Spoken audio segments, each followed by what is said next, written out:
The Asian Avengers. So weak. Asian Avengers. So weak. So fuckable, bro. You know? Whoa. There's 5 Asian guys together. Wow. Together. Did you ever go through a stealing phase? Do I think everyone should have a gun? Maybe. Or you can look me up. I don't care. I'll fight you. I don't care. You want to get high as fuck? You like opium? Hey, welcome back to another episode of Asian Not Asian Podcast, a podcast where 2 Asian guys not from Asia talk about American issues no American cares about. I'm your host, Fumi Abe. And I'm Mike Nguyen. Today is December 19th, only a few days away from Christmas. We hope you are doing well. If you're listening to this on your phones right now, please take a screenshot, post it on Instagram stories, tag us at AsianNotAsianPod, and tell your friends about it. It feels really good to have people retweet us. That's how that's my therapy. You know, that's how I get content with stuff. And if you're iTunes listeners, please leave a review. And we also got some merch. Okay, if you order it now, it will not get to your house by Christmas. It's just not. But just do it anyways. Maybe you're Asian, you know, maybe you like New Year's. Maybe it's a New Year's gift. So just go to AsianNotAsianPod.com. Oh, yeah. Get it for the year 3872.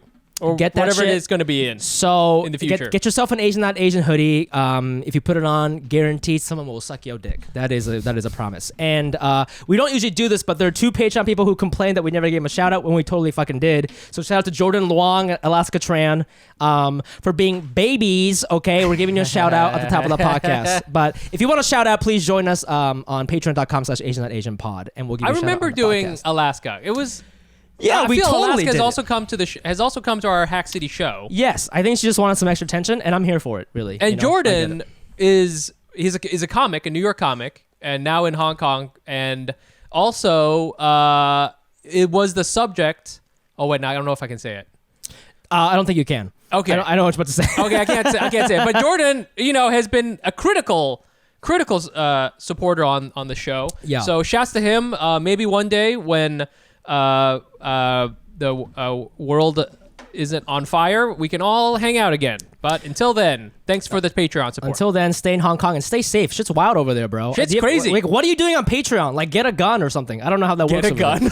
I don't know why you're giving us $5 a month. Anyways, story of the week. You know, we have reunited. Mike and I were away for 2 weeks consecutively. Oh yeah, dude. And we were promiscuous with our podcast. He did a podcast with somebody else, and I did a podcast with somebody else, and we just released it under the Asian Not Asian name because we are lazy. And it's always interesting when we split and do different podcasts because I feel like it's it feels like Outcasts, you know, the Love Below Speaker Box 3000, you know, like it's same album, different flavors. Yes, for sure. We kind of did our own solo projects for a little bit.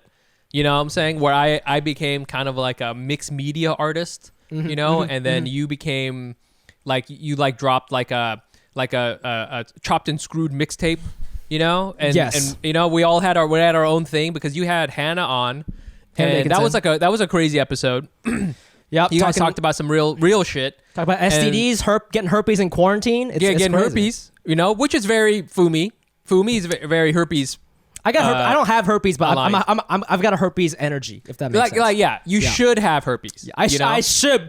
People are like, how is that not? How do you not have herpes? How is that guy so clean? And it's because I shower every day. Okay. And then that's not how herpes works. And then. I went full Little Saigon with you. Really did. You really did. Me and Antriet, we talked about we became a couple of Queepops and we're just so Vietnamese. We did the whole thing. People don't know this in the Fob Squad in the Asian. We did the whole thing, smoking outside of a dim sum restaurant. That's the energy we brought, which was cool. I mean, it's totally fine because we both have our separate things. And you said it the best. You know, we're kind of like Transformers. I don't know if you know this Transformer. Do you know Soundwave? No, that sounds like the Transformer who didn't make the cut. What the fuck? No, dude, he's the best. He's the best one. Okay, so he's a Transformer. I think that's his name. Where he has like smaller He becomes a boombox, and he has smaller Transformers that are cassette tapes that are inside of him, and then he goes like. Eject, and like one of them shoots out of his chest and like becomes like a dog. Wait, or something like that. is he part of the Optimus Prime character or he's just somebody else? He is a Decepticon. He's like the right hand man. He's a bad guy. He's a right hand man of like the main guy. And anyway, so we're like that. We're like smaller Transformers, and we can like join together, become like another kind of Transformer, and it's so fire. Yes, sir. And you know what? It's always interesting like watching you do podcasts with other people because it truly is a different podcast. I mean, it was very East Asian American studies vibes. It was very educational, very low Southeast energy. Asian. It got inappropriate a little bit, but like, when I do it on my own, it just gets wild. We're talking seeing a Zoom gynecologist. We're talking herpes. We're talking anal. Like it's like everything's on the table. But when you do it, you're just like, let's talk about the war. And I think it's really just the war. It's really just like a. Let's talk about two things. We're talking about egg rolls. We're talking about the war. I know, and it's like sometimes I listen to your podcast and I'm like, why? How are we doing the same podcast together? Like we clearly are different vibes, but it somehow 100%, works. It somehow 100% works, different man. vibes. Yeah, but you know what? Something like that. So the reason why we did a separate podcast is because I was filming something with Comedy Central in LA, and I was in this bubble. We call it the Viral House, and I was in Palm Springs in this house with other creative people for a whole week, and it was fun. It was mainly white people. I had one black friend, Devin. Shout out to him. He saved my life. But we're gonna get him on the pod at some point. Absolutely. Yeah. And I wanna tell this one story before I bring up her guest, and I wanna ask her for her opinion. But something kind of weird happened where like. I guess I want to start here by saying when I grew up in Ohio, didn't have a lot of Asian friends for a very long time. And now I have a lot of Asian friends. I have a lot of POC friends. And I mean, I guess I talk about like race a lot. I didn't really think about it. It just kind of comes up, not in a way that's like, we must kill the white man. It's more just like... That's my vibe. Yeah. It just kind of just comes up, It's like, oh, white people, whatever. I don't know. It's just part of my vocabulary now. I think about it a lot. I think about the racial structure in this country now that everything's crazy with the protests and everything like that. And I was in this house with mainly white people, and there was a girl. I'll just say it was Hannah, and she was kind of complaining about how shitty straight guys are, which is fact. I'm not disputing that. Guilty as charged. But guilty. We are very shitty. I mean, literally 5 minutes ago, Mike sent me a fleshlight for Christmas. We are shitty.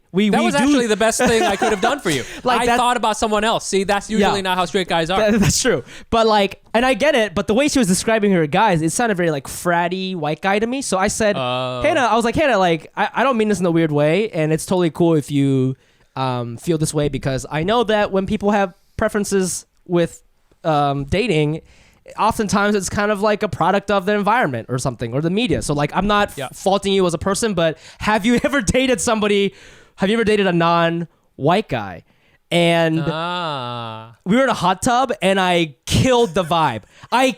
We were high, we were eating edibles, drinking beer, and I killed the vibe. And I didn't think I asked anything I didn't think I said anything that crazy, but everybody was like, all the white people were like doing this with their eyes. When white people do this? I've seen it. Why would do that? And I'm like, what are you doing? What is no. I didn't say the N-word. Like, what is happening? And they're like, they were like, okay, and like awkward. And I was like, it's not awkward. It's like an actual question, because I feel like I'm not saying Asian guys and Latin guys and black guys are better, but I'm just saying like maybe like. It'll just be different, Yeah, we're worse in a different way. We're like just as bad, but for just sure. different. Like for my sure. dad has a second family, but that's different. But my dad did not give my mom herpes. You know what I'm saying? So that's what I was trying to bring up. I was like, you see, maybe you can play around with different kinds of bad straight guys. Anyways, I made it awkward, and I guess this is a thing I've been thinking about a lot. Is like when I bring up race in this like kind of, I thought I was bringing it up in a fun way. I was like, haha, interracial. What a interracial thing. Yeah, we're in a hot tub.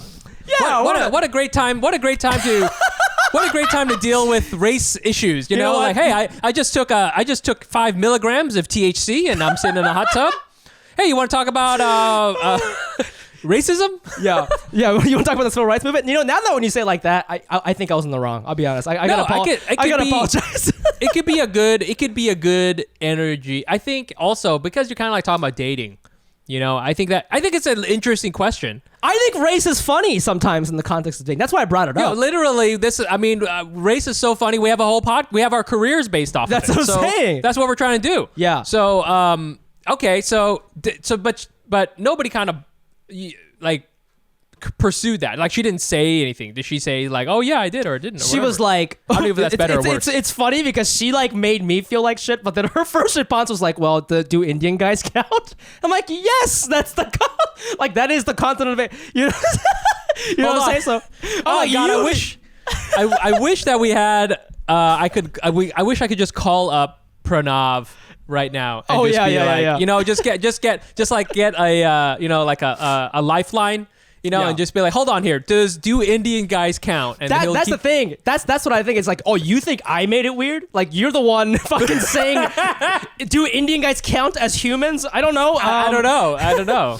So, anyways, but I want to talk about this more with our guest. I'm so excited we were able to get her. And honestly, a quick shout out to our producer, Fawn. Like, ever since we brought her on, the podcast has been amazing, and we've been able to get amazing guests. So our guest today, she's an actress, comedian, rapper, lover of hats. She plays Alice on the TV show Good Trouble, available on Hulu. Check it out. And every time I tell my Asian friend from LA that I do comedy, they always ask me if I know this person.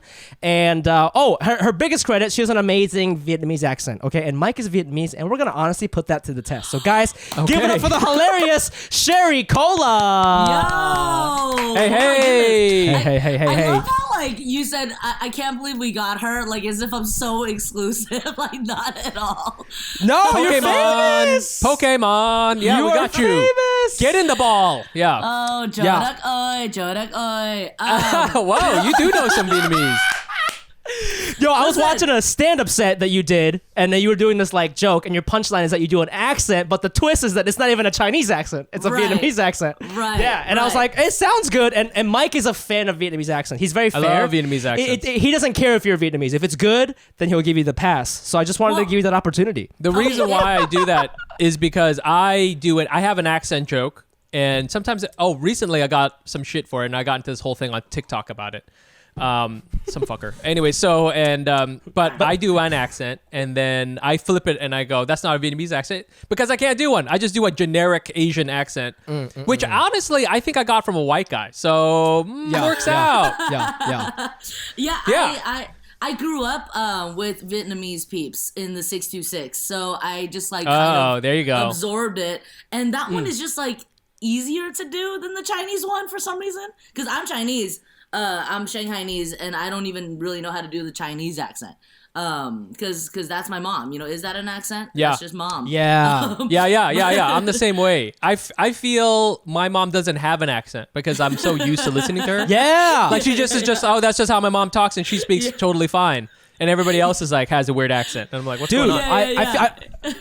I remember like when I first started comedy, somebody asked me like, oh, why don't you do like an impression of your mom or something? And I like couldn't do it because you're right. Like my mom is just my mom. Like I don't think anybody else really speaks like that, and that's just how she talks. And also, I guess she speaks to me in Japanese, but yeah, it is weird that like we wouldn't perceive that as a foreign thing. You know, that's like that's a good point. Yeah, it's kind of funny thinking like we're delusional and we think our parents have perfect English. Perfect English. Amazing. Best Perfect English. Well, yeah, even growing up, like I would pronounce things wrong. Like I would say like jamba juice. You know, or like I remember the word. That's right. Wait. I mean, if you're like from Ohio, if you're from Ohio, people would say Jamba Juice. Yeah. I guess you're right. That's not my biggest offense. That wasn't my biggest. But it's triggering. But yeah, I definitely love the Vietnamese accent. It'll come out in a little bit. All right. That's a conversation as well. Like whether Asians can do other Asian accents. Ooh. I talk about it with Entreat,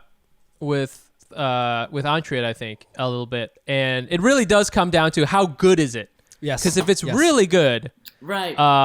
Who's the one who's the famous comedian who does it, and she is not Asian at all? Angela Johnson. Angela Johnson is pretty good. Yeah. Where like It Vietnamese really people. Good. We'll protest, but then we'll also DM her and be like, "That was pretty solid," and then also protest. You know, so yeah. Right, but also I remember when that went viral, and I was like so into it. That was in like 2006, you know, so it was also a different time. 100%. You know what I mean? Same thing with Miss Swan, for example. Like I fucking love that shit. You know, I fucking love that shit. But then later on I was like, oh, she's not Asian? I thought she was. You know what I mean? Like she did it so well.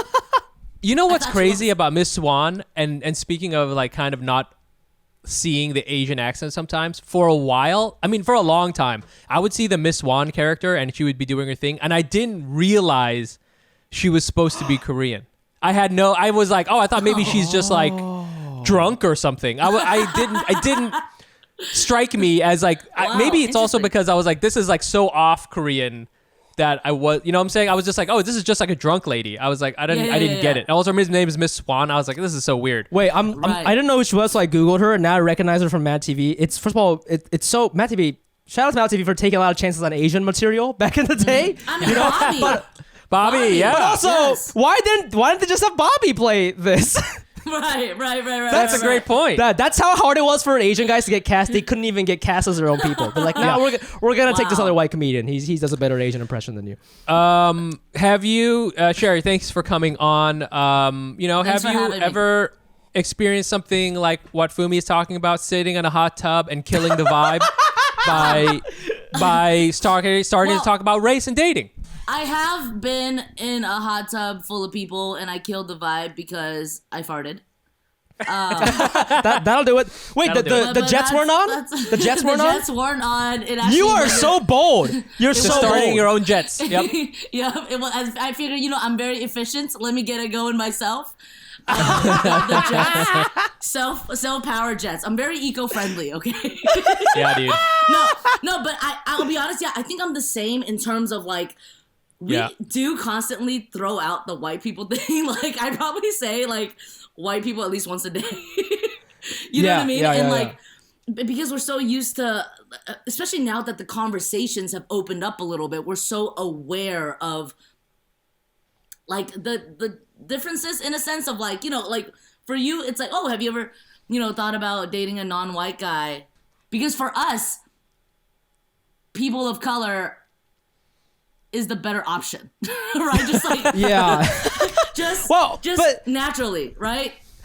Immediately. And like straight dudes are the worst, and we think white straight dudes are even worse. You know what I mean? Like, and that's just like, with us, that's like our mission statement in our brain. You know what I mean? Yeah. Mission statement. But it's not, and that's not the case, especially for white people. So they're like, oh shit, like, and also, fuck, like, we just like, it's a lot to unpack. I like because we've been so stereotypically like seen as the people who don't speak up. So suddenly this Asian guy in the hot tub is calling me out. What the hell's going on? Yeah. What the hell is going on? I just had 5 milligrams. All of a sudden, one of these Asian guys, I didn't even think you were real. I thought you were a figment of my imagination. And just suddenly someone's talking to me about it. Dude, damn. I never thought about it like that. It's like, it's like, why am I even talking? Who is this guy? Dude, that is so offensive, but totally makes sense. I guess the other thing is like, for us, okay, if I say the word dating, interracial is already in the foremind because chances are you may date somebody who's not Asian. That is a high probability. That's my default. So I don't think it's weird to bring it up. And I did not bring it up to call anyone. It was a question. Just like, hey, maybe you just don't date outside your race or whatever, And it turned out that she was fucking an Indian guy. So, hey, shout out for that because like Indian guys are really hot now. So that's great. I don't know if they count though. We haven't actually gotten the we haven't yet. So. The official. Wait, hello? Judges are still... No. I'm on the phone with the ethnic, national ethnic. Yeah, they count. What's that? Judges are saying yes. They are going to allow it. They are going to allow it. Unless his name is Bobby. No Bobbies. Yeah. No Bobby Patels. Well, no, but where did he grow up? What did he watch? Did he watch The Simpsons growing up? Okay. I like how... Okay. We're getting word that he went to Rutgers. Okay, this is great. Okay, perfect. I like how the fake company that I made up was the National Ethnic. Yeah. What is this? There's no you could come up with. There's no noun. Excuse me. There's no noun. National Ethnic. Like kind of like Con Edison, it's like the National Ethnic. Yeah, the meter is saying that there's not enough people of color in here. Yeah, because you sent a guy. Yeah, thanks. Wait, is that a magazine we're gonna start right now? I think so. I think the National Ethnic. The National Ethnic. National Geographic, step the fuck off the stage. Hey, because National Ethnic is coming for you. But yeah, I mean, there's so many layers to this hot tub moment. Hot tub moment. Oh, is that another spinoff? Okay, there's so much going on. That's a great right one. now. Yeah, so much going on. I'm always pitching. I feel like there's just so many layers. Yeah, it's like, and also white people love to do that whole like, okay, awkward. Yeah. Excuse me for trying to have a real conversation. You know what I mean? Yeah. Thank you. No, Thank you. it's Yeah. a lot. It's a lot. And trust me, I get it. But I at feel- the same yeah. time, there's a lot of layers. I There's a feel lot of that layers. I think people of color, we can do the thing when we talk about race where it can be really serious, and we can we can call up national ethnic and make it very like, okay, we're gonna have a serious conversation Right. about race relations. But we can also have a thing where it's just like, let's just talk about it with the stakes a little lower. You know what I'm saying? Right. Where Yeah. we talk about like, fucking Japanese people this and Chinese people that and blah blah Right. blah, and we kind of just like kind of have fun with it, especially if we know each other. I mean, we're all like different Asians, and we're here still Right. we're still talking about the hot tub, so that's Yeah. what we're about, I mean, it's also, and we can go on for 24 hours about this, but it's also because we're in that weird middle space as well. There's people from the outside see us like they don't take us seriously to have real opinions sometimes. So it's like, so it's like, oh, I didn't expect that from you. Like like you're calling me out about race. I trusted you. Like, you know what I mean? Hey, I brought you in. I brought you into my hot tub. Okay, I trusted you with my hot Yeah, tub. what the fuck, bro? What happened, man? Oh, you're a woke Asian. Get the fuck out of here. You know what I mean? Like, I don't know. There's so much, you guys. Like, this is like there's this hot tub moment can be unpacked for days. But also it was just this innocent moment. You know what I mean? Of course, we're going really deep. But yeah, it was an innocent moment where you were just like, well, you're clearly like talking. Well, was she complaining? I forgot. Was she complaining about her boyfriend? Well, I mean, and her, it wasn't her boyfriend. It's just dating, and her complaints gotcha. are valid. I do think straight guys are very terrible. In the last episode, she told a story about how she got herpes during quarantine because she was like kind of seeing this guy for a little bit. She went to his birthday party, things were getting intimate, she asked. One night didn't have a condom, and she asked him. She was like, have you gotten tested? And he said, yes, I haven't slept with anybody during quarantine without a condom. And it turns out that he fucked 5 girls raw during quarantine. He lied to her and gave her Raw-dogged herpes. it. And 5 like girls. that's what I was saying, but it's like in the context of the pandemic, that is insane to lie to somebody. You would think that like even the shitty straight guy would be like, well, we gotta be careful now because like the world has changed. But like that was the kind of theme of the episode, is like guys are shitty. Jeez. And I get her complaint, but I was just like, like Mike said before, like, hey, Asian guys, we're shitty in different ways, and maybe you want a little flavor of that, Right. Yeah, that's so fucked up. This guy fucked five girls, and then Hannah, she just got like, it's almost like it was a stamp card, but like a shitty stamp card. The 6 when you had herpes. The 6 stamp. You get free herpes, dog. Free herpes after the 6 stamp. Yeah. Wow. Congrats. Yeah. Wow. First of all, shout out to Hannah. I don't know you, and I'm just talking about the situation in general. Yeah. Love you. Hope to meet one day. We're just, they threw it sure at you me. will, They threw yeah. it at me. They cornered me, at you. Hannah. They fucking We cornered gotcha, me. you do. We gotcha, you. This is a virtual hot tub, and they fucking cornered me. Yeah, dude. Welcome to the hot tub. We're hanging out, and we're gonna throw these jets at you. I can't believe you farted in this hot tub. Yeah, what the fuck, bro? Yo. But yes, I love it. It's a lot. It's a lot. Before we go on to the other thing we wanted to talk about, we just wanted to get to know you just a little bit. I think a lot of our fans know who you are. Again, every time Fumi mentions that he does comedy, people ask if he knows you. We now know you, which is great. But for our fans who maybe don't know you and aren't familiar with your work, how would you sort of describe yourself? You have a lot of hats. I mean, do literally have a and lot of figuratively. hats. Yes. Yes. That was such a fucking CNN interview way to ask. You wear a lot of hats. You wear a lot of hats. You wear a lot of hats. I mean, I guess. Also, do you have herpes? I have no idea how else I'm supposed to ask this question. So is this a first date? No, I don't. I don't have herpes. But the night is young. Get in this hot tub. Yeah. But there's a hot tub waiting for me. Right after this. No, I actually, first of all, I wear a lot of hats because my hair is always dirty. That's the secret here. Like literally, it is so oily under here. You could actually stir fry something in my hat. Wow. But you just gotta stay on brand. Gotta stay stir fry once a day. Hey. But I First of all, it's funny that y'all called me a rapper in my intro because, like, I did this character, Lil Tasty, and, like, she's very dear to my heart. But rapper is such a funny, strong word because I freestyle and I rap for fun. But, like, to call me rapper, thank you. Now I can. Yeah, now, you're a rapper.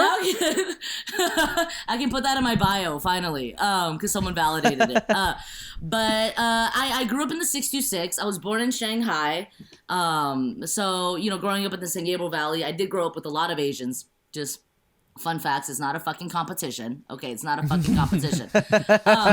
And yada yada. I did college radio, and I fell in love with that. Oh. So I do have a background in radio. I eventually was on air at AMP Radio 97.1 FM here in LA. And shit. Carson Daly, y'all know Carson Daly. He kind of like from TRL. Yes, Yeah, OG. and- So and he everything.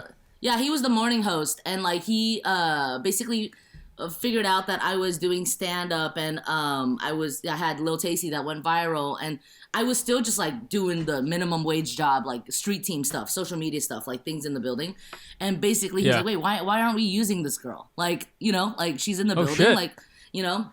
So I did some comedic stuff with them in the morning show, and then eventually I got my own show on Sunday nights. But while I was there, I did started doing stand up and like went to UCB and all that stuff, and then eventually started acting. So all this, it just all was this beautiful little transition. When I left radio, I started doing more acting, and stand up has always been a constant in the journey, if you will. Yeah, I heard you on I'm sorry, keep going. I cut you off. No, I have nothing. And then I die one day. And That's then it. I die one day. And then I die. Yeah. Listen, Mike, you know me on the podcast, I like to laugh like an insane person, spread joy through jokes and Yes. inappropriate comments. But is that how I feel on the inside in 2020? Absolutely not, Mike. No, man. It's a dark mess in here, dude. Sometimes I'm really sad. Sometimes I'm a little depressed. I'm really stressed. You know, and I think a lot of people with the pandemic, they're not really sure about job security, and that's a huge source of stress for a lot of people. And I think if any of our listeners feel this way, they should check out our sponsor, BetterHelp. BetterHelp will assess your needs and match you with your own licensed professional therapist. Connect in a safe and private online environment. It's so convenient. You can start communicating in under 24 hours. This isn't self-help, it's professional counseling. Send a message to your counselor anytime. You'll get timely and thoughtful responses, plus you can schedule weekly video or phone sessions. Woo! All without ever having to sit in an uncomfortable waiting room. You know how those waiting rooms can be, bro. BetterHelp is committed to facilitating great therapeutic matches, so they make it easy and free to change counselors if you need it. And it's more affordable than traditional offline counseling, and financial aid is available. Licensed professional counselors who specialize in depression, stress, anxiety, relationships, sleeping, trauma, anger, family conflicts, LGBT matters, grief, and self-esteem. I want you to start living a happier life today. As a listener, you'll get 10% off your first month by visiting our sponsor at betterhelp.com/Asian. Join over 1 million people who have taken charge of their mental health. Again, that's BetterHelp, HELP.com/Asian. And currently I'm on the show Good Trouble, which I'm so fucking proud of, and we're shooting season 3 right now, and hopefully it's coming out soon because it's that bitch. Good Trouble is that bitch, and I really hope that I have a feeling this season is gonna be the one that sweeps the world off their feet. Not to hype it up. Really? Okay. Yep. Not to hype it up, but anyway, yeah. I watched the pilot. I was like very impressed with your acting skills. You're the Well, real deal. Listen, John M. Chu directed that shit. Come on now. Oh shit! Oh, hey. Wait. Yeah. I'm sorry. Is that the Crazy Rich Asian guy? Yes. So John Okay, and Chu, okay. like, it was just a dream because this was before Crazy Rich even came out. But like, we knew Crazy Rich Asians was coming out. We knew about it. And Right. this was probably, I think Crazy Rich Asians came out 2017, I think. Oh, August 2017 or 18. I don't know. August of that whatever year that. Oh, it was 18. Yeah. It was 18.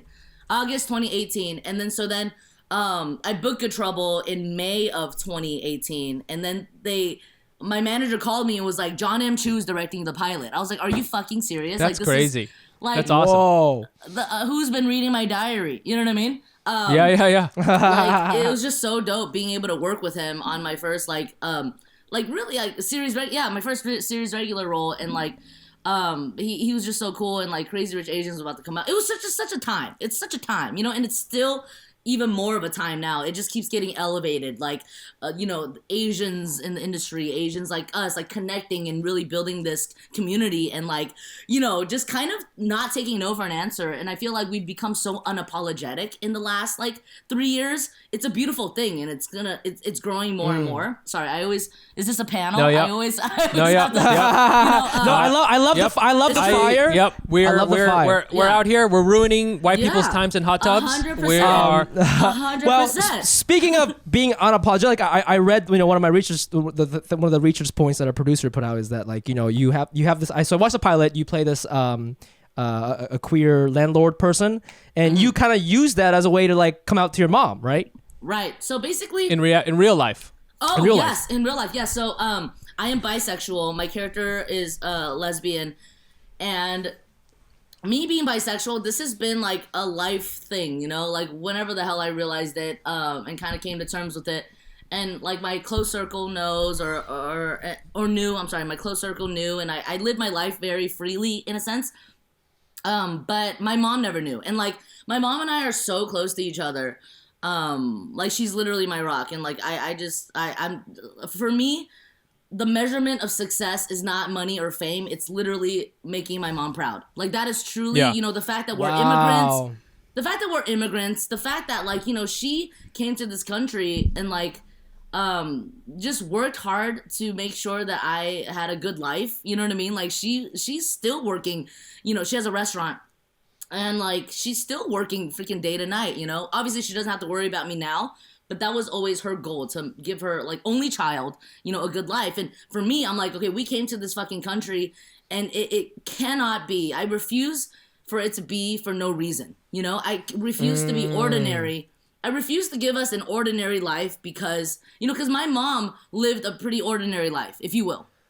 And like, you know, she did what she had to do. But I want more for us because we deserve more. And like the fact that now she can see like her daughter on a fucking billboard, this is like exceeding all of our expectations, you know, and I just want to keep doing it. And like, it just means the world. Anyway, love my mom. Point is, we're so fucking close. And of course I had my rebellious years where like, you know, we had differences, but like dating was never talked about, let alone sexuality, right? Asian, I can't speak for all Asian households, but like for me, it's like, it was kind of a I don't know. One time my mom asked me like, wait, so when you see a man, like, do you feel anything? My mom said that's wait, what? What does she mean by that? Because like she all of her friends like have grandchildren already. Like all of her friends, word. You know, their kids are already like, you know, living life, married and all that stuff. And this was a few years back, of course, before I told her I was bisexual. But my point is like she always thought I was still like a kid who just didn't understand love and relationships, even though I have been like, listen, I was out here. You know what I mean? Like I was dating. You're fine for sure. I feel that's a very Asian parent move right. to like your kids, your children are not sexual beings. Right. They are children. And then they go from being kids straight into being a wife or a husband. Yeah. Directly. Like, yeah. 100%. There's no in between. It's like, there's nothing in between. Yeah, you can't date because studies are the priority, and then all of a sudden it's like, why aren't you married? Like time is ticking. You know what I mean? Yeah, you're a zygote, and you go directly into producing more zygotes. Exactly. Yeah. But yeah, it was just so. Anyway, so basically, it was just never really talked about. But I was out here, like, of course, in my actual life, and I think naturally, Asian or not Asian, just keeping your parents out of your business is a thing. You know what I mean? So, I was just like, you know, I was dating, I was out here, I was living my damn life, you know, thankfully dodged herpes. And I just never really told my mom because, I don't know, it's almost like you miss that mark. I didn't tell her. You feel too old, maybe. You know what I mean? It's almost I see is that what what you're it saying. is? Yeah, you're like Yeah. an adult now. Yeah. Because it's like, well, when I was 17, I didn't tell her. When she blatantly asked me a question too, which is so funny. I had a high school boyfriend named Yusuf. Shout out to Yusuf. Where are you? I can't find you on Instagram. Let's call National Ethnic. Like, Hello, National Ethnic. I'm trying to find. Yeah. I'm trying to find Yusuf. Yeah. Palestinian. 5'9". P for 5'9". Palestinian. But yeah, like I remember having a boyfriend, like straight up, like I was dating this guy in high school, and basically it was prom night, and we didn't go to prom because I was like, Sherry doesn't dance, like that was like the whole thing. And, like whatever. oh shit. That was like, you know, on That the is front- 100%. I totally relate to you as far as like a strange non-trait is your trait. You know what I'm saying? Like, I don't eat broccoli. Okay, that's my thing. That's my brand. Everybody knows Mike doesn't eat broccoli. It was the headline of the school newspaper, like Sherry doesn't fucking dance, like whispers in the hallway, which was so ironic. So ironic because I was, another thing you'd never expect, I was on PEP. I was technically a cheerleader. And like, so I did do dancey things. And of course, today I like dance. I won't stop dancing. But in with a hat like that? Yeah. Honey, with a hat like that, you gotta do a little bit of this. You gotta do a little bit of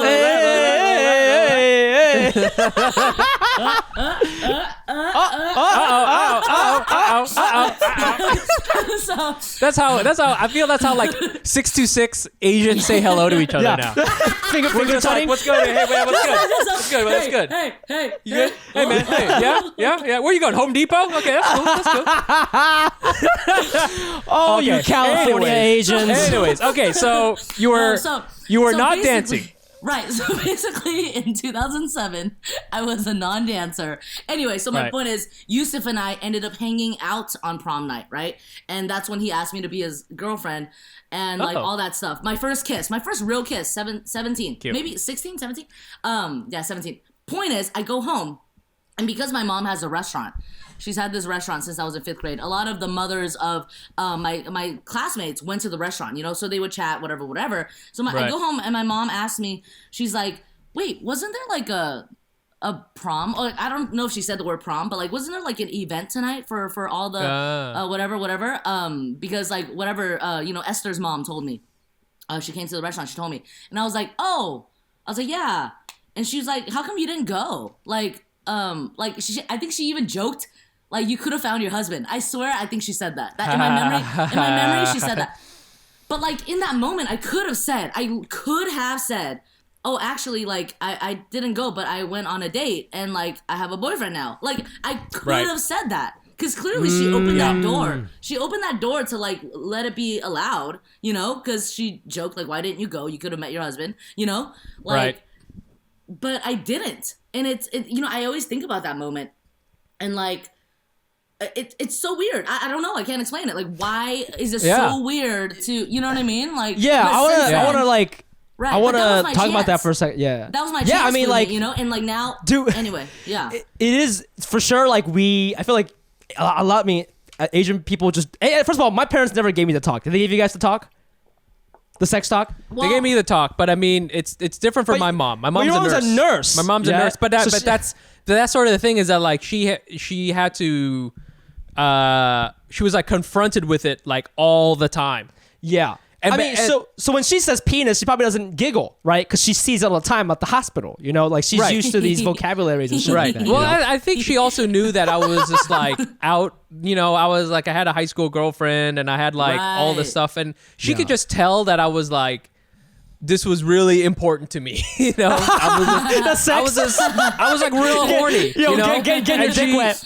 She was just like, listen, I've seen it with my eyes. If I don't talk to him about this, he will knock someone up. So here are a shit ton of condoms. And I know it's weird. Just do it. Just like, I don't give a love fuck. that. I don't that. love it. Don't love it. Okay, it's not. It wasn't good or bad. It was just how my family sort of dealt with it. But at the same time, I do feel that you know, as you know, Asia, like the sort of the counterpoint I always think about it with white people is like, you know how when white people say my mom is my best friend. Yeah. I always think that's like I get it. Like, I love my mom, but my mom is not my best friend. You know? Right. Yeah. Like, yeah. my Like, best friend. Yeah, my best friend and I, we smoke weed and then we go to the train tracks. You But know, they like do that's that what with we white do. parents. White people Yes. smoke weed with their parents. They call them by their first name. It's crazy. Yeah. You know, so like. Right. Yeah. I'm not sending screenshots of memes to my mom. You know what I mean? Like, Yeah, exactly. My mom would be so pissed. She's like, "Oh, listen, this is costing me money." Yeah. Yeah. So, I remember. Oh, go ahead. No, I was just gonna say it's cool that Mike got the talk. Like, I didn't really get the talk. Yeah. but I get that. Yeah. Yeah, like my mom did when I went to college. Because I did live there. I went to Fullerton, not that far away from. Yeah, Fullerton, baby. Woo woo. Temple City. Yeah, shout out. Titans. No. She was like, "Don't have a baby." That's what she said in Chinese. That's her sex Yes. talk. Yeah. She was like, "Don't have a baby." Like, as she closes the door. There you go. Don't have a baby. I'm like, what? There you go. You know what I mean? She puts up. Straight up. I put it on a T-shirt for you. Here you go. Don't have a baby. You know, but that was really it until the coming out scene. But you, Fumi, you say what you were gonna say first.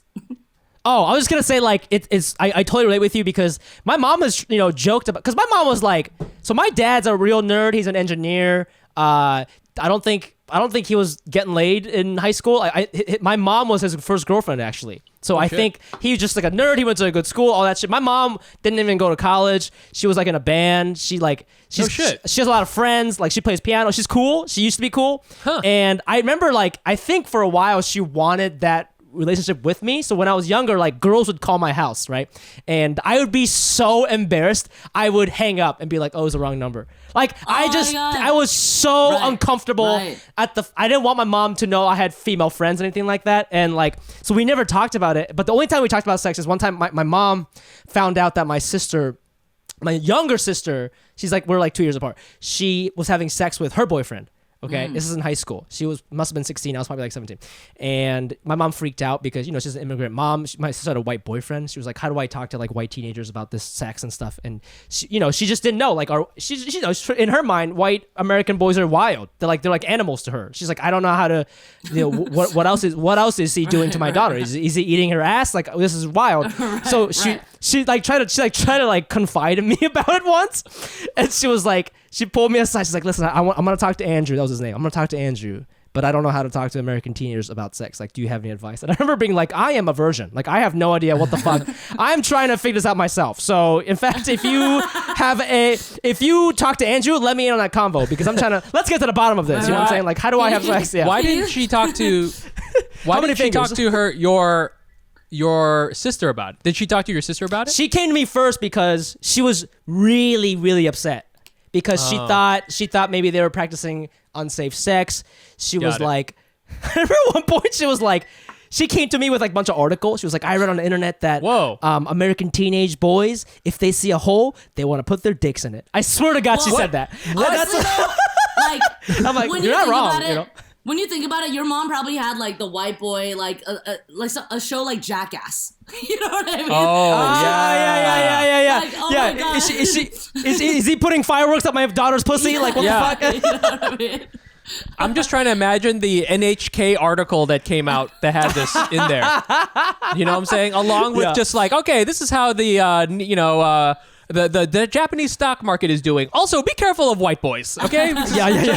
Talk to your daughters about this. This is Got a crazy. hole? Be careful. Got a hole. Yeah, it was really, we never really talked about sex, and like I think a lot of people feel that way, and eventually, and to add to that, if you can't even talk about being horny, like not even sexuality, just being horny, add to that, you got to come out that you're bi or queer or trans or whatever. I can't even go to that level because of how embarrassed I was that girls would call my house. If I can't get to that level, how the fuck am I mean, I'm not any of those things, but if I were queer or whatever it is, like, I can't even fathom what that's like. And like, I don't know how that convo went down for you. I think we wrote down that you said it was like an unfinished conversation or something like that, right? There's also, and it's still an ongoing conversation. There's just so much to unpack because I also want to say, like, the fact that you hung up immediately, it's almost like, and I'm just making this up as I go because apparently I'm a psychologist. It's almost as if like our parents like the stereotype of Asians not feeling sexy. You know what I mean? Like Asian men, especially just because of the stereotypes, and it's fucked up. And like I know Asian men are sexy, but society, it's almost like you in that moment, or we in that moment, like don't think that we could be taken seriously as people who could love or like be wanted. You know what I mean? Yeah. That's such a good point. And I think that's, we've been talking about moms this whole time, but actually I think the reason why you may have felt embarrassed is because, you don't have anything to model that off of, like, from your dad, actually. Right. Your dad didn't have you don't think of him as like a sexual person. As a sex person, right? He had sex at least twice, I assume. I'm still convinced I was like a tube baby, but you're right. Exactly. He just pinched you off of like a lump on his arm. And that's. I can't even picture him masturbating. I swear to God, I think my mom got his underwear and like I don't think you should, scraped off some pre-cum or some shit. Yeah. Yeah. So I think, and then back to Sherry's point, I feel like. You think of I was like watching some old Christmas show, a Christmas movie from like way back with like Judy Garland in it. It's like some black and white thing, and the whole thing is about how the daughter. This is like it's an old movie, and it's set even further back. It's like set in the 1900s. When white people could feel safe, and the whole movie is really about the daughters marrying off to different people, and they're like teenagers in the movie because of that's sort of how it is. But like the whole thing, even though it's not like explicit, is that these are daughters and there are boys, and the boys and the daughters are all like getting together at a party at the house, and they're all doing the white people dance. Yeah. And the subtext is that this. Yes, exactly. What is it called? The train? What is it called when you put your hand on the shoulders? Exactly. What's it called? The conga line. The conga line. Yeah. So, there's a subtext that, there is dances and stuff like that. And we talk about prom. Yeah, exactly. But like there's like a subtext that like these are sexual creatures doing stuff. This is the worst dancing I've ever seen. I can't. I'm not going to bring it up. I have to stop for a second. But yeah, so for us, there's no Vietnamese prom. You know what I'm saying? Yeah. Right. So that's sort of like, bro, that's no so way deep. to kind of do it. That's so deep. I didn't even think about all that. That's crazy. Deep. Think about it. it. Yeah. Like, hey man. And it goes back to being represented, not even in videos of fucking, educational videos. Is that what we're talking about? I don't know what we're talking about. Is that what Bottom line, sorry. I got distracted for a second, I'll be honest, because I just keep thinking of like Mike's mom sitting him down. You know what, Mike? Just have the seat. Here we go. Hey. I know that sometimes you have the tingly feeling. Sometimes you see the girl and you want to do the boom boom and bend over, touch the toe, open wide, maybe put, the mouth. Maybe you put the mouth on the vagina. Maybe you put the mouth on the, the region that the sun do not shine. But I just want you to use protection. I feel that this is a very good Dat fan. Okay, very good Dat fan. Fantastic, you nailed it. It is extremely exaggerated and like actually, it would actually be so funny. There are some things in there you got though. Yeah. Her name is her name is Nookie Mum. And she could definitely teach like a sex ed for sure. Like for sure. That would be a fun video I need to do. Wait, who? I'm sorry. Who is this? You cut out. Who is Deep Mum? No, Nookie Mum. That what my name? That's your character's name. Is that based on fish sauce? Yeah. So it's like yes. It was based on like fish sauce. Nookie Mum. Yeah, it's cute. Anyway, the point I like is, it. I kind of went overboard a little bit. The thing is with her, like her and Lil Tasty are characters that like when I'm in it. I don't even know what like the shit that comes out of their mouth surprises me sometimes. You know what I mean? Like yeah. Whoa. I improv a lot with Nookie Mum, and like you know what? Whatever happened. You know, like the Las Vegas. you know. Hey. And like that. You Damn, know? dude, I Anyway, just got anyway, damn. That, anyway. holy shit! That you sound just like one of my aunts just now. Oh my god! As soon as you say Las Vegas, something about Vietnamese accents and Las Vegas is just it goes perfect Las together. Vegas, So. Las Vegas. Hey, Las Vegas. hey, that was perfect. Oh shit! Let's get in the Civic and let's go there right now, dude. Anyway, okay, national ethnic. Yeah, it's offensive. They give it a 7 out of 10. 7 out of 10. Yo, before I wrap up this interview session, I gotta ask you. I've been wanting to ask you. You did a podcast with Bobby Lee, Tiger Belly. Yeah. One of my favorite podcasts. Love. And you're kind of in this like cool Asian entertainment circle in LA. I feel like you did a show with Dumbfounded. I didn't even know Dumbfounded had a show with Sasha Grey, porn star. That's fucking amazing for him. You know, them. Love Dumb so much. Love him so much. Love Bobby. Love. he's so Yeah, he's great. great. Yeah. But I just want to ask you like what that experience was like because I was listening to the podcast and he opens with how he was like threatened by you because you were like an up and coming. He's talking about Bobby. Comedian. Bobby Lee. Yeah.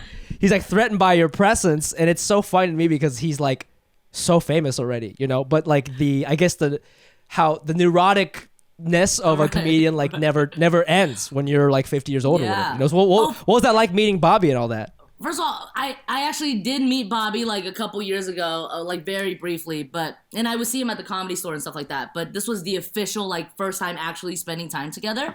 And I adore him. Truly, like immediately it was this Big Brother vibe, especially because if you listen to the entire podcast, he talked about like he liked me so much that one, he wants me to play his little sister, and two, he wanted to take me to Whitney Cummings' house in the podcast. He talks about it, right? Oh yes, So- yes. So we literally ended up going to Whitney Cummings' house. Like it happened like a few weeks after that, maybe a month after that or whatever. But like he still like like committed and wanted to introduce me to these comics that I haven't met before that I idolized, like Whitney Cummings. You know what I mean? So it was very like Big Brother from the jump. And it was just really dope. And he's so funny. But the threatened thing, I feel like he was half joking though. I mean, I feel like he was half joking. But that's the thing. And I was telling him, and like it's funny because like he comes from a generation where there wasn't as much opportunity, right? We were just talking about how he wasn't even the one chosen to play Miss Swan, you know? Let's give it to this other person. Yeah. You know? But now, so I my perspective is this, you know, new generation of how there is more opportunity, you know, luckily, and how grateful I am to be in this industry at this time, you know what I mean? Because I am pretty green. Like, you know, when I was talking about the radio days, and like me doing stand-up, starting to do stand-up officially for the first time, because obviously in high school I did a bunch of stuff like host a talent show and like make funny videos. Right. I did all that shit, but like because truly we weren't represented in Hollywood, I felt like that wasn't endgame, you know, et cetera, et cetera, et cetera. Yeah. But the point is, like, when I first started doing stand-up and when I got my radio show, when I first started acting, and, like, Low Tasty went viral, all that stuff, that was 2016. So, I'm still pretty green, and I feel really fucking grateful to be in this game at this time, you know? And, like, we don't know the struggles that Bobby Lee went through, you know, and like, you know, everyone that has been a trailblazer for us and really, you know, paved the way. Here I go. I always. No, I get it. No, I love the fire. I love the fire. Too. I feel that, you know, you're absolutely right. Like, I feel that everyone, we just like move the ball down the field like 1 yard at a time, and each person has to keep doing that. I feel that like right now, somewhere there is like a 10-year-old Chinese kid. Maybe he's in the 626. Maybe he's in Queens. Yes. And he's the guy who's going to be really famous. And he's going to be famous in like 2 years. He's going to be 12. Yes. And he's going to get like a Netflix special. And he's going to be like, take all of our jobs and be able to play Mrs. Swan's son or something like that. And he's the chosen one, right? He's he's Neo, and we're all just kind of like blocking for him for now. You know what I'm saying? We're just kind of like we're setting the way for him, and then he's gonna like rocket ahead of us. You know? He's the avatar. He's Aang. Oh shit! Oh, whoa, yeah. Whoa. No, but truly though, like speaking of it's cool that what we even talked about on this podcast today, there could be a teenager listening, you know what I mean? That we just inspire them to, you know, be more open with their Asian parents, Yeah. or we just inspire them to, you know, speak up in a hot tub full of white people, you know what I mean? And like not be afraid. Let's talk about herpes. Yes. You know what's so funny? I'm thinking about the hot tub of white people as a soup that's bland with no flavor, and then the Asian adds a little bit of MSG and a little bit of chili oil. You know, it's like it's a soup. oil. It's a soup. I'm more of a dry seaweed, but I get your analogy. he's more of a miso. Yeah. I'm a dry. My bad. You're Japanese. He's Vietnamese. I'm Chinese. Yeah. Look Yeah. at The this. milk mom. Yeah. Exactly. Look at this trio. Put some garlic in there. Yeah. For everyone listening, kill, fuck, marry. Okay. But anyway, the point is, I ended up telling my mom. I was like, hey, Mom, you know, this character that I booked, you know, the show that I'm about to do, like the character is a lesbian, and she's like, oh, okay. Like, okay, cool, that's fine. And then I was like, well, no, but here's the plot twist, honey. I was like, well, I originally said I am as well, like. Because I call myself a proper bi, like I'm pure bi, you know what I mean? Like I really, but in that moment, I decided to just lean into it as much as I could, and I was like, I am too.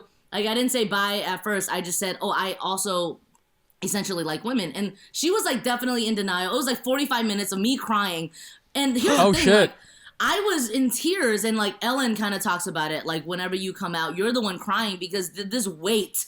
This fucking weight, like this 20-something years of a weight on your shoulders is finally lifted to the one person. Right. One person that you've been wanting to tell, you know what I mean? And like, anyway, so it was just like, well, she was like, well, maybe, you know, well, a lot of people, you know, date women and then they end up marrying a guy. Like she was saying some problematic stuff.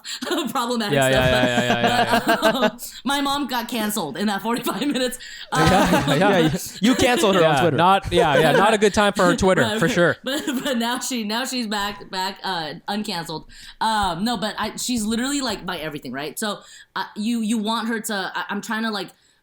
You know, teach her now and not, it's funny because I had this moment of like, well, you know, like I said something like, I can teach you like about this world. And then she was like, what? Like she thought I meant like, you can be gay too. Hey, Yo, get on this magic carpet here. You know what I mean? that's the most immigrant mom reaction ever. I love it. She's like, no, I don't know, whatever. But little things were said.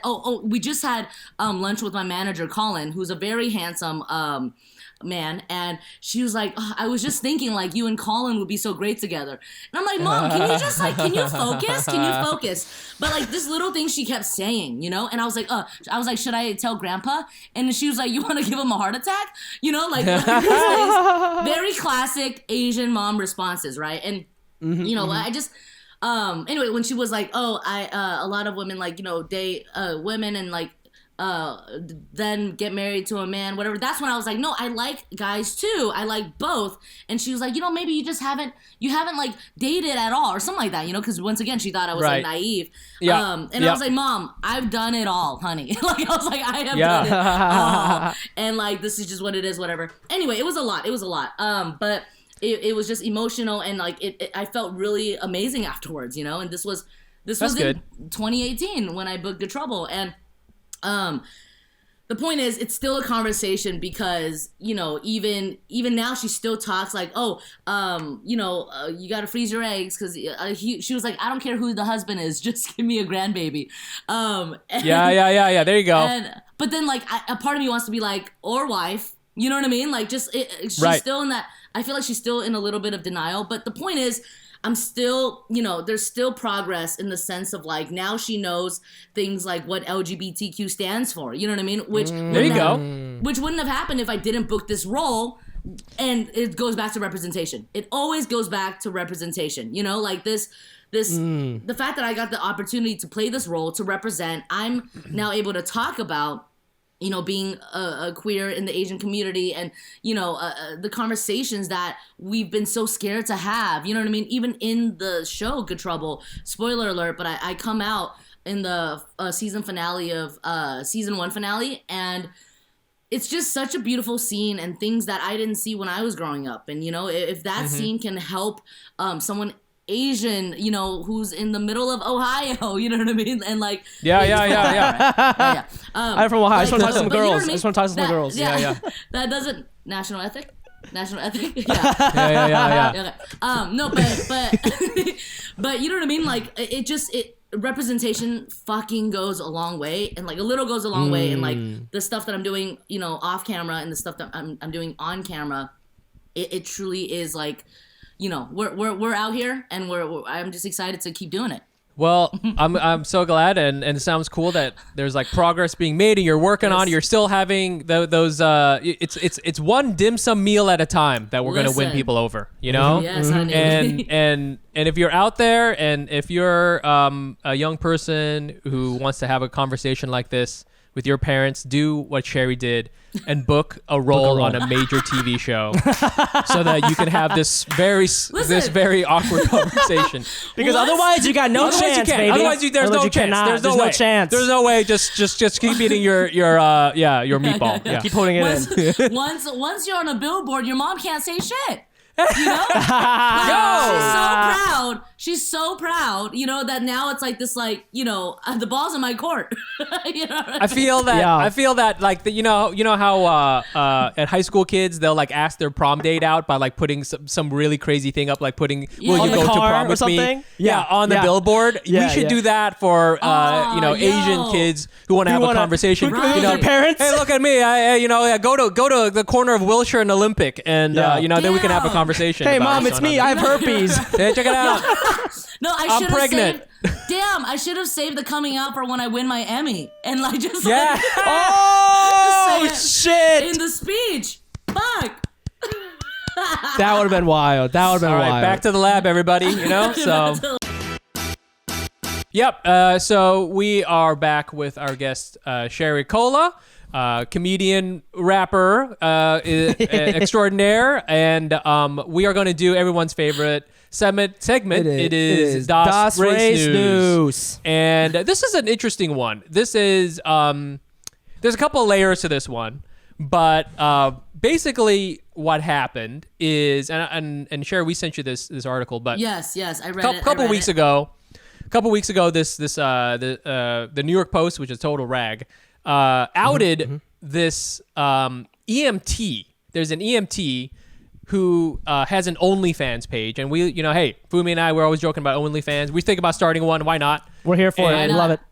Yeah, exactly. And this New York Post article, this douchebag, outed this EMT person for having an OnlyFans, and then this medic went on and kind of explained her side of the story, right? So she talks about how I'm the medic who the New York Post outed as a sex worker. This is the real story, and there's some really interesting things about.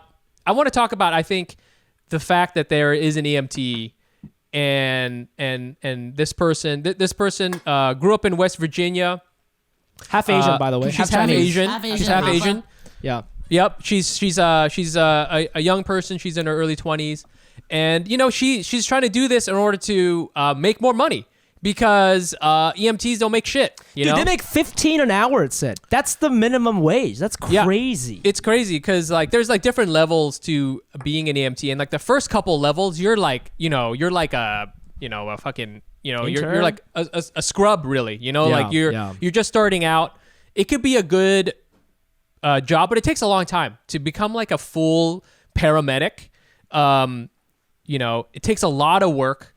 At first you got to like really struggle in order to make any kind of money. So this person, this EMT had an OnlyFans, they're getting out there. She's a sex worker getting out there doing her thing, one of the things that was kind of not cool is the guy who outed her he wrote this article, and one of the quotes is, "Other EMTs and paramedics make more money by pulling extra shifts instead of pulling off their clothes." Ooh, look at And this so writing, huh? He fucking, Woo, you know, someone get the Pulitzer out. But then AOC came back at her and said, like, leave her alone. You know, she said the Yeah. real headline here should be, the actual scandalized headline here is medic in the United States needs It's two true, jobs bro. to survive, which is like, Yeah. that's such a mic drop. I fucking love AOC, man.